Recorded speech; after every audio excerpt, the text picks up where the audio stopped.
So, how does one educate for complexity through the existing school programs and context? Well, we can at least integrate 5 focus areas into practices in classrooms as and when the opportunities arise. So the first focus area is to help learners to contextualize knowledge, because this process will enable learners to acquire any piece of knowledge in a transdisciplinary manner, and therefore automatically lead them to see the interrelationships between the various elements of knowledge that they acquire in school or anywhere else. Secondly, this process also helps learners see that any piece of knowledge has its limits in a context. It even has embedded contradictions. Take, for example, a large offshore wind farm. Now, this infrastructure will necessarily disturb the marine ecosystem during an extended period of time, during which this part of the ocean is not in a position to absorb the atmospheric CO2. So which means that what started off as an initiative to resolve a problem is now in a way contributing to it. You mean beyond a certain point, what looks like a good solution is no longer one? Exactly. In the same manner, what looks appropriate to us may not be so for others. What looks like a good solution today may not be so tomorrow. What looks like a perfect solution for us may be causing harm to other forms of life or even to people on the other side of the planet. So in order to get learners to understand or become aware of these dynamics, one has to go beyond linear cause and effect explanations to help learners absorb the idea of circular causality or feedback loops.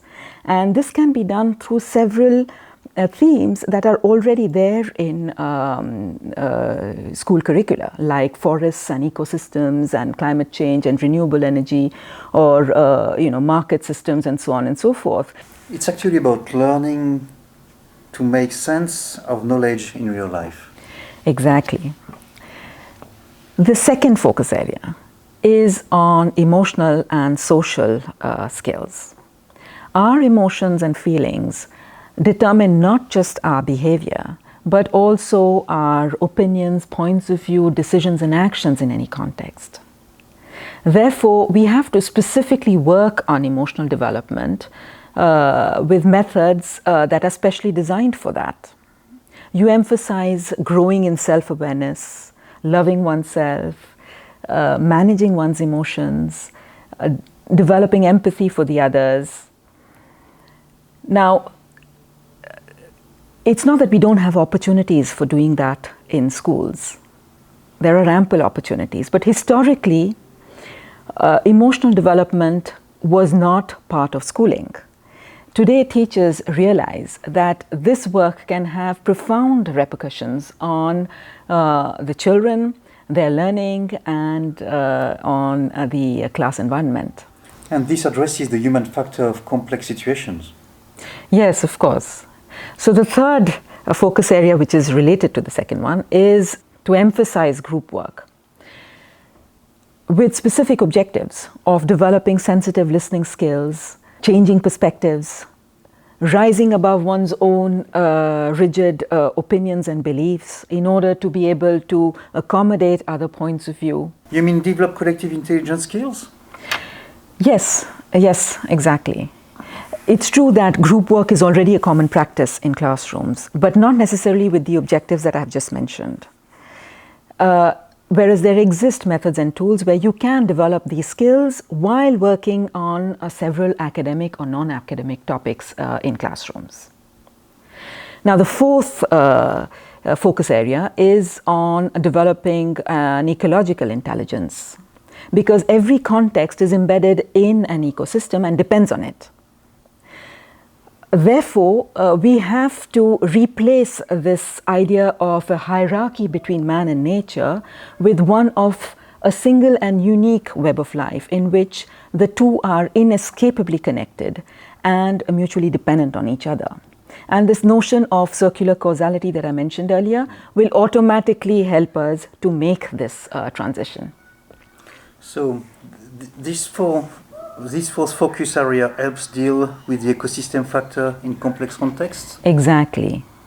And the fifth and last focus area is to prepare students to face continuous change, to face the unexpected, the unknown, uncertainties, ambiguities.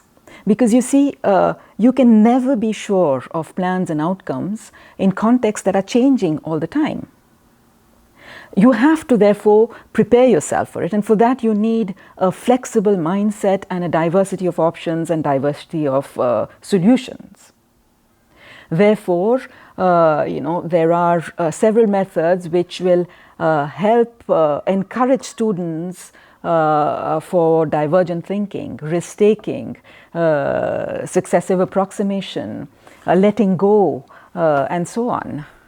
So, to summarize what you just said, educating for complexity means helping students to learn to make sense of knowledge in a context, understand, appreciate, and love oneself, build quality relationships, protect the planet, and develop flexibility and diversity to face changing context. Exactly. Yes. Thank you so much.